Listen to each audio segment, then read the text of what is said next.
এ পাগলু, তোর বিয়ের জন্য আমি মেয়ে ঠিক করেছি। মেয়েটি গুণবতী ও রূপবতী। আরে বাবা, আমিও তো আমার বিয়ের জন্য ঠিক করেছি, সে তো গর্ভবতী। জানিস বন্ধু, আমার গার্লফ্রেন্ড বলছিল আগে আমাদের মেয়ে সন্তান হবে, আর আমি বলছিলাম আগে আমাদের ছেলে সন্তান হবে। তা কি সন্তান হলো? আগে আমাদের ব্রেকআপ হলো। পাগলু, তোর মন খারাপ কেন? আর বলিস না, দুষ্টুমি করে ফরেন ল্যাঙ্গুয়েজ চাইনিজ সিলেক্ট করছিলাম, এখন আর সেটিং খুঁজে পাচ্ছি না। জানিস বন্ধু, আমার রাতে ঘুম আসে না। কেন ঘুম আসে না? টেনশনের কারণে ঘুম আসে না রে বন্ধু। কিসের টেনশন এত? ঘুম আসে না তাই টেনশন করি। জানিস বন্ধু, আমি যখন ছোটবেলায় পড়াশোনা করতাম তখন কারেন্ট যাওয়ানোর জন্য দোয়া করতাম। তারপর তারপর সেই সব দোয়া মনে হয় 2026 সালে কবুল হয়েছে। তুমি আমার মেয়েকে বিয়ে করবে, তা আমি কি কাজ করো? জি, গতকাল জেল থেকে বের হলাম, এখন ভালো একটা কাজ করব।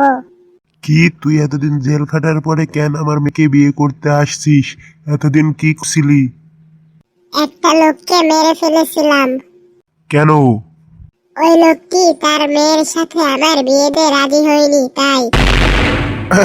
না মানে জামাই বাবু, আমার মেয়েকে এখন তুমি বিয়েই করতে চাও, তাহলে বিয়ের তারিখটা বলে দাও।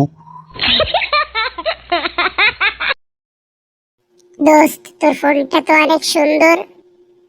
আরে আইফোন 18 প্রো ম্যাক্স তো, তাই। তা কত টাকা দিয়ে কিনলে? আরে ধুর, দৌড় প্রতিযোগিতায় জিতেছি। কয়জনের প্রতিযোগিতা ছিল? 3 জনের।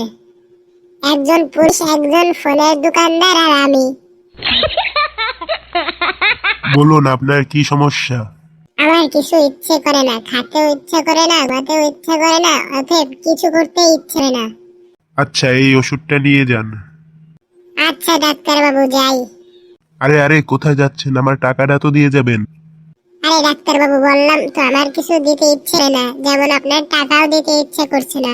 ওষুধটা খাই, যদি ভালো হই, আর যদি ইচ্ছে করে টাকা দিয়ে যাব। কিরে পাগলু, তোর মন খারাপ কেন? আরে রাস্তায় একটা বিটার পায়ে পাড়া দিছিলাম, তারপরে তাকে সরিও বলেছিলাম। তারপর কি সে তোকে মারছে? আরে না, সে আমার উপর খুশি হয়ে 10 টাকা দিল। তাহলে তোর মন খারাপ কেন? আরে আমি ভাবলাম তার এক পায়ে পাড়া দেওয়াতে যখন 10 টাকা দিছে, তাই আমি আরো এক পায়রা দিছিলাম। তাহলে আল্লাহ, এমন মারলো।